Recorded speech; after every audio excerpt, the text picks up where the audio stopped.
Hello and welcome guys. तो आज की हमारी जो वीडियो रहने वाली है वो है विजयनगर साम्राज्य के ऊपर। इस वीडियो में हम बात करेंगे विजयनगर साम्राज्य से संबंधित सम वेरी इंपॉर्टेंट पॉइंट्स जो कि अक्सर बहुत सारे एग्जाम्स में पूछे जाते हैं। इस वीडियो की पीडीएफ फाइल का लिंक आपको डिस्क्रिप्शन बॉक्स में मिल जाएगा, वहाँ से आप पीडीएफ फाइल भी डाउनलोड कर सकते हैं। तो वीडियो इंटरेस्टिंग के साथ साथ इंपॉर्टेंट भी है गाइस, तो पूरी देखिएगा। चलिए बढ़ते हैं आगे। Hey guys, welcome to the channel tricks and click studies. Video देखने से पहले चैनल को जरूर सब्सक्राइब करें और बेल आइकन भी प्रेस करें ताकि हर वीडियो की नोटिफिकेशन आपको टाइम पे मिलती रहे। धन्यवाद। तो चलिए स्टार्ट करते हैं।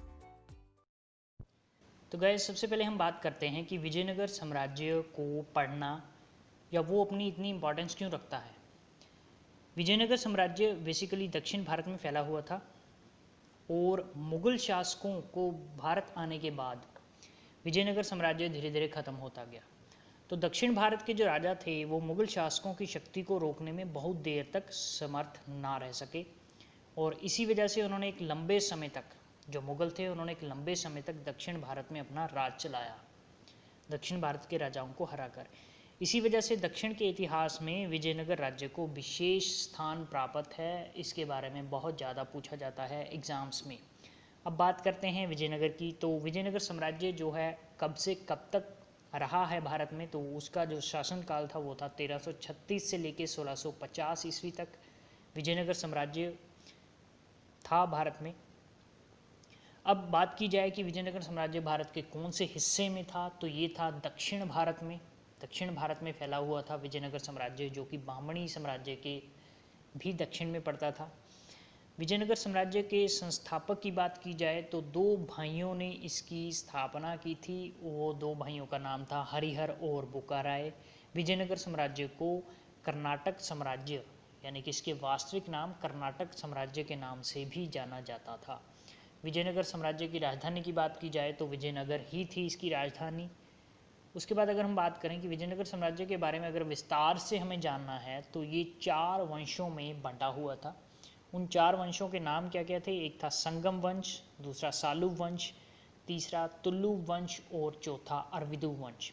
इन 4 वंशों में ही विजयनगर साम्राज्य पूरे का पूरा सिमटा हुआ था। तो पहला जो वंश था वो था संगम वंश, जो कि 1336 से लेकर 1485 ईस्वी तक चला था।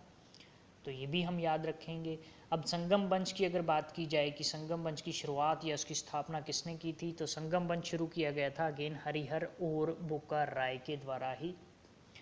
और संगम वंश का अगर अंतिम शासक के बारे में पूछा जाए तो वो था परुधा रॉय। तो संगम वंश के बारे में मेनली यही इन्फॉर्मेशन हमें मिलती है। उसके बाद अगर हम बात करें सालुव वंश की, तो सालुव वंश में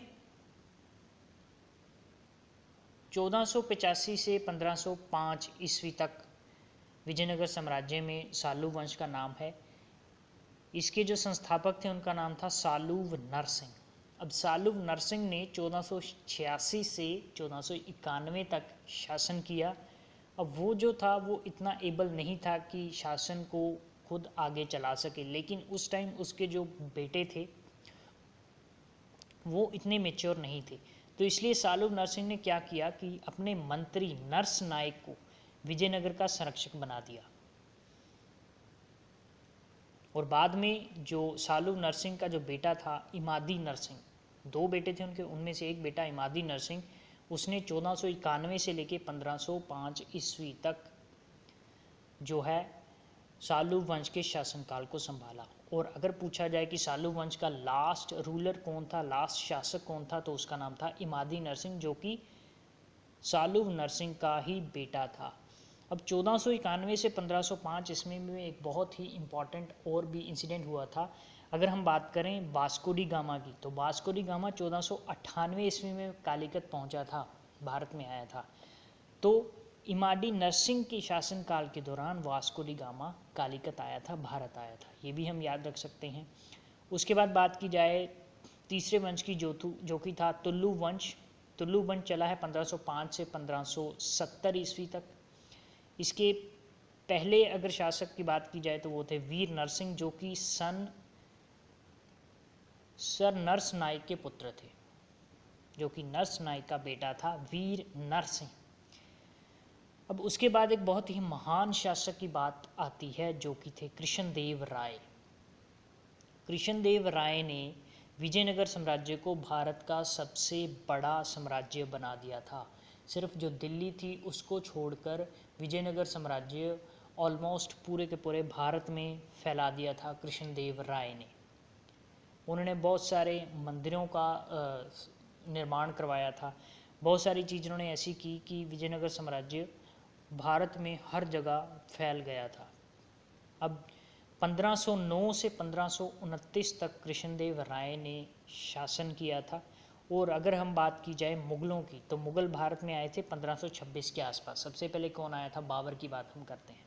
तो बाबर कृष्णदेव राय के समय में ही भारत आया था। तो कृष्णदेव राय को बाबर का कंटेम्परेरी भी कहा जाता है।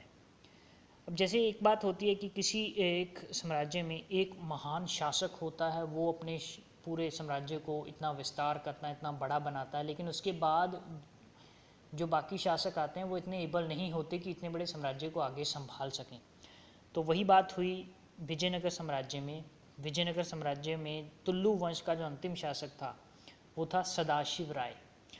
वो कृष्णदेव राय द्वारा शुरू की गई उस परंपरा को बहुत देर तक कायम नहीं रख सका। उसके शासनकाल में राज्य का जो सारा कामकाज था वो किया जाता था राम राय के द्वारा। उसको राजा राम भी बोला जाता है। राम राय और राजा राम दोनों एक ही व्यक्ति के नाम हैं।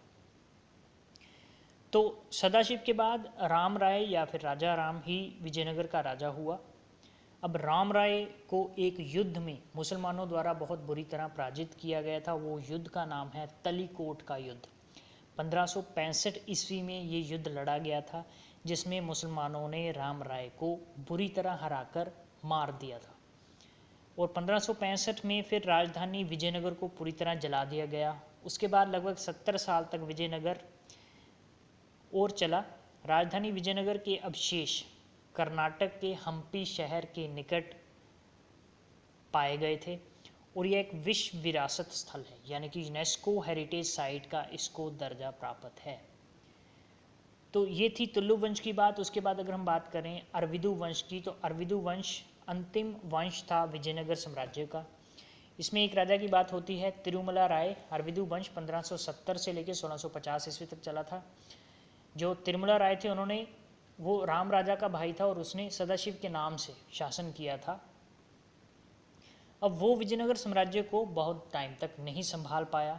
ठीक है, तो हुआ क्या कि विजयनगर साम्राज्य अब इतना बड़ा था तो उसको भाषा के आधार पर 3 भागों में बांट दिया गया और धीरे धीरे विजयनगर साम्राज्य जो है वो सिकुड़ता गया और अरविदु साम्राज्य फिर 1646 में ख़त्म हो गया। और अगर हम बात करें 1650 तक विजयनगर साम्राज्य का अस्तित्व पूरी तरह से ख़त्म हो गया। तो उसके बाद अगर हम बात करें कि मंदिर भी बनाए गए थे कृष्णदेव राय के द्वारा। एक विट्ठल स्वामी मंदिर है, एक हजाराराम टेम्पल है। तो ये दोनों टेम्पल जो कि मेन टेम्पल्स हैं वो बनाए गए थे कृष्णदेव राय के। अब अगर हम बात करें एडमिनिस्ट्रेशन की, तो जो विजयनगर साम्राज्य है उसमें एडमिनिस्ट्रेशन 2 पार्ट्स में डिवाइड था, प्रोविंशियल एंड विलेज, यानी कि प्रांतीय और ग्रामीण। प्रांत में चलता था नयंकर सिस्टम एंड ग्रामीण में चलता था अयंगर सिस्टम। तो ये थी गाइज हमारी आज की वीडियो। अगर आपको वीडियो अच्छी लगी हो तो प्लीज़ वीडियो को लाइक ज़रूर कीजिएगा, चैनल को सब्सक्राइब कर लें। And till next video, study hard be से be healthy. Thank you very much guys.